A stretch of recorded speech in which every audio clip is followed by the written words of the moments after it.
ಬೆಂಕಿ ಹಚ್ಚುವ bike stand ತಂಡಕ್ಕೆ ಪೊಲೀಸರ ಬ್ರೇಕ್. ಅತ್ತಾಪುರದಲ್ಲಿ 6 ಮಂದಿ ಕಿಡಿಗೇಡಿಗಳ ಬಂಧನ. ಅತ್ತಾಪುರ ಪೊಲೀಸ್ ಠಾಣಾ ವ್ಯಾಪ್ತಿಯ ಸಾರ್ವಜನಿಕ ರಸ್ತೆಗಳಲ್ಲಿ ಅತಿ ವೇಗವಾಗಿ ವಾಹನ ಚಲಾಯಿಸುವುದು, ಅಪಾಯಕಾರಿ ಸ್ಟಂಟ್ಗಳು ಮತ್ತು ಟ್ರಿಪಲ್ ರೈಡಿಂಗ್ ಮಾಡುವ ಮೂಲಕ ಈ ತಂಡವು ಸಾರ್ವಜನಿಕರ ಜೀವಕ್ಕೆ ಸಂಚಕಾರ ತರುತ್ತಿತ್ತು. ಬಂಧಿತರಾದ ಸೈಯದ್ ಶಾಹಿದ್, ಶೇಖ್ ನಸೀರ್ ಹುಸೇನ್, ಶೇಖ್ ಜುನೈದ್ ಮತ್ತು ಮೊಹಮ್ಮದ್ ಬಿನ್ ಇಸಾ ಅವರು ಈ ಹಿಂದೆ ಬಹದ್ದೂರು ಠಾಣೆಯಲ್ಲಿಯೂ ಬೈಕ್ ಸ್ಟಂಟ್ ಸಂಬಂಧಿತ ಪ್ರಕರಣಗಳಲ್ಲಿ ಭಾಗಿಯಾಗಿದ್ದರು.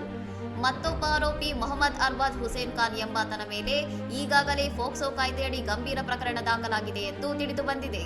ಕಾರ್ಯಾಚರಣೆಯ ವೇಳೆ ಪೊಲೀಸರು ಆರೋಪಿಗಳಿಂದ 2 ಬೈಕ್ಗಳನ್ನು ಹಾಗೂ 6 ಮೊಬೈಲ್ ಫೋನ್ಗಳನ್ನು ಜಪ್ತಿ ಮಾಡಿದ್ದಾರೆ.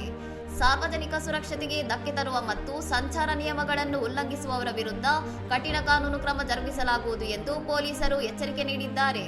ಇನ್ನಷ್ಟು ಸುದ್ದಿಗಳಿಗಾಗಿ ನೋಡ್ತಾ ಇರಿ ಸೌರಂ ಟಿವಿ.